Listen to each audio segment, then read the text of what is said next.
En Russie, le groupe français Danone vient de se voir notifier la saisie de tous ses actifs par l'État. Et le géant laitier perd donc le contrôle de ses 13 usines, de ses 7200 salariés en Russie, ce qui représente 6% du chiffre d'affaires du groupe avant la guerre en Ukraine. C'est donc le neveu de Ramzan Kadyrov, le dirigeant tchétchène et fidèle allié de Vladimir Poutine, qui prend la tête de Danone en Russie. Un certain Yakoub Zakriev, Sébastien Le Belzic.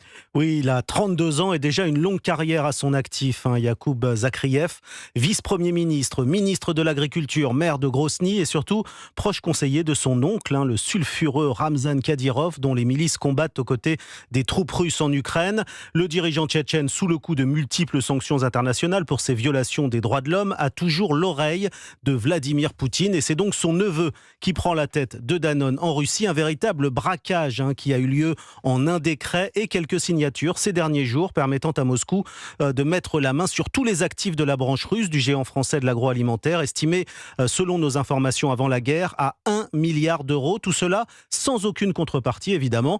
Danone a bien tenté en vain de négocier la vente de sa filiale, mais c'était sans compter l'appétit des proches de Poutine qui récupèrent les dépouilles des multinationales occidentales contraintes de quitter la Russie les unes après les autres pour éviter les sanctions. Avant Danone, c'est Renault qui a dû céder ses usines à l'État russe. Et cette semaine, ce sont les brasseries du Danois Carlsberg qui sont passées sous pavillon russe. Les explications pour Europe 1 de Sébastien Le Belzic.